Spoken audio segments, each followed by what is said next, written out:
Pô, ministro, cara, antes de começar aqui, eu tava te perguntando se esse caso, esse escândalo do Banco Master, ele tem algum potencial de influenciar na economia do Brasil. Eu sei que ele até para o sistema financeiro, mesmo em números absolutos sendo enorme, a gente falar de muito dinheiro, quando a gente fala em proporção é pequeno, né? Mesmo no sistema financeiro dos outros bancos e tal, em relação aos outros bancos. Então eu suponho, e você já me disse, mas eu queria que a audiência escutasse também, se tem algum risco desse caso atrapalhar a economia do Brasil, como ela funciona. Igor, primeiro deixar claro o seguinte, né? O Banco Master é, com segurança, a maior fraude bancária da história do Brasil. E talvez uma das maiores do mundo. Uhum. Assim, nós estamos falando de dezenas de bilhões de reais.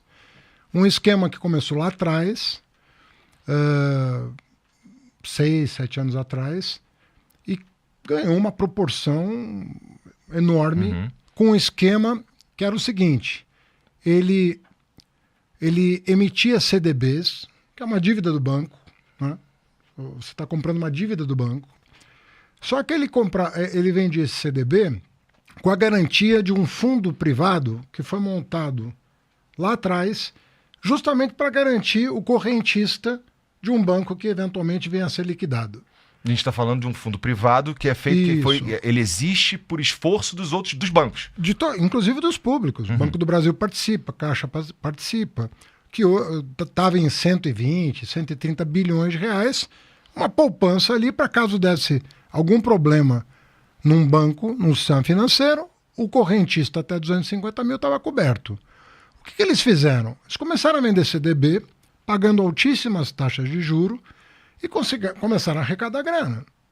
E a pessoa que comprava estava tranquila, porque ela era avisada de que o FGC cobria, em qualquer caso, até 250 mil. Muito bem, o que o Banco Master fez com esse dinheiro? E aí é que é o papel da polícia investigar para onde foi essa grana. Muito dinheiro. E aí começou esses investimentos faraônicos que esfriava dinheiro de pirâmide, de fundos, justamente para o dinheiro sair do compra de ativos superfaturados. Uma empresa conectada a outra empresa. Aí imagina que um fundo comprava um precatório por 10 e que valia um precatório de valor nominal 100, que valia 10 ou 20, e vendia para o Banco Master por 50. Então, eram vários esquemas. Isso aconteceu com imóvel, aconteceu com ativos podres, aconteceu com todo tipo de ativo que você pode imaginar. Então, você tinha um passivo, que era os CDBs. E os ativos estavam no balanço do mesmo valor que os CDBs. Mas, de fato, eles não valiam o que valia os CDBs. Porque ele já tinha migrado para outras operações fora do banco. E é por isso, né, que foi, inclusive, com fraude, uma série de coisas. Isso aconteceu... Esse esquema começa com Daniel Vorcaro, Haddad, porque eu dei uma olhada aqui e pelo que eu vi, algo parecido já começa lá na Bahia com um tal de Credit Sexta. Isso procede? Não é bem isso. Na verdade, o Credit Sexta começou lá na Bahia, mas esse cara se tornou sócio do banco. A operação mesmo, assim, até onde vai meu conhecimento. Tá bom. Eu tenho que também ser... Eu não sou do Banco Central, então pode ter alguma limitação de conhecimento. Mas até onde vai meu conhecimento, a grande operação foi a emissão dos CDBs. Tá. Que começa com o banco. Então você tem que ter um banco para emitir CDB. Né? Um certificado bancário. Você precisa vender um certificado do banco. Sim. Eu estou te devendo tantos mil. Né? É assim que funciona. Então precisa de um banco. Né? O que aconteceu foi que até o final de 2024, que é até onde vai a gestão da administração anterior, porque o Bolsonaro comeu mais 2 anos da gestão do Banco Central, aprovando a autonomia do Banco Central. Foi nesse período, né, que escalou a emissão de CDBs. A partir da nova gestão, que começa um ano atrás, estanca-se esse processo de emissão de CDBs e começa a se olhar com lupa de que ativos nós estamos falando para garantir esses CDBs. Entendi. E aí tem um descasamento total entre os ativos do banco, que não valiam o passivo do banco, que é a soma de CDBs. Aí falou, pô, isso aqui não sustenta. E para complicar ainda mais, pegaram uma fraude enorme. A venda de uma carteira de crédito, entre aspas, que não existia para o Banco de Brasília, para o BRB. Que depois eles tentaram contornar o problema fazendo o BRB comprar o Master. Mas para encobrir, vamos dizer assim, essa operação fraudulenta de venda de uma carteira. Ah, uma carteira de 100 milhões, 200 milhões? Não, de 12 bilhões. Pô, então...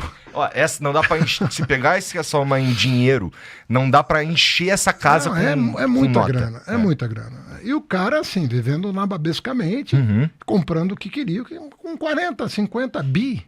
Você compra o que você quiser, sim, né? no cartão de crédito dele aí ficou público Agora, os números. Respondendo a outra pergunta, só para quem está nos assistindo aqui entender por que ele não é sistêmico. Porque o alvo dele era o FGC. Entendi. Era exclusivamente tirar o dinheiro do FGC para cobrir esses CDBs. E ele mandar esse dinheiro para outro canto, que é o que ele fez com o dinheiro, que é o que a polícia está investigando. Entendi. Então não tem risco sistêmico porque está concentrado no Fundo Garantidor de Crédito. Ele percebeu uma brecha na legislação e operou em cima dessa brecha. E queria, inclusive, avançar para além dos 250 mil.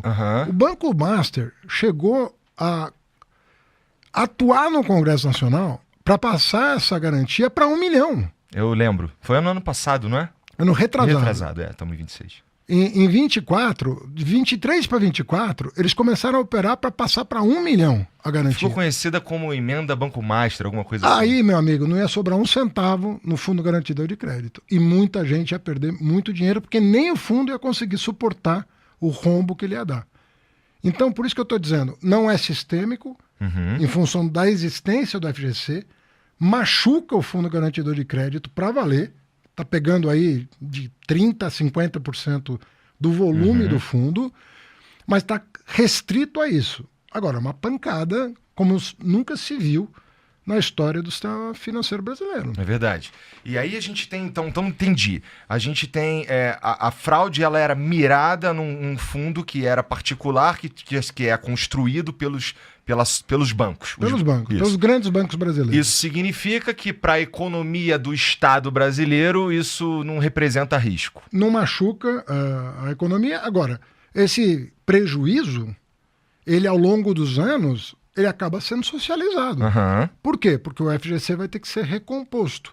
Então, da mesma maneira que lá no passado se compôs o FGC, justamente para dar suporte aos correntistas de bancos pequenos ou bancos em situação instável e tal, agora vai ter que se recompor um outro fundo.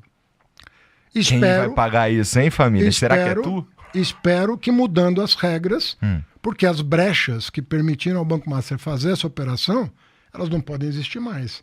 Algumas normas já foram alteradas pelo Banco Central. Isso tudo é Banco Central, tá? Que é um órgão autônomo, né? Já desde algum tempo, ele é autônomo, ele tem uma diretoria autônoma, tem um presidente autônomo, tudo lá é autônomo. Não tem nada a ver com o governo, né? Tem a ver com a instituição. Sim. Mas a instituição Banco Central vai estar fazendo a revisão das normas para que isso não venha a acontecer de novo.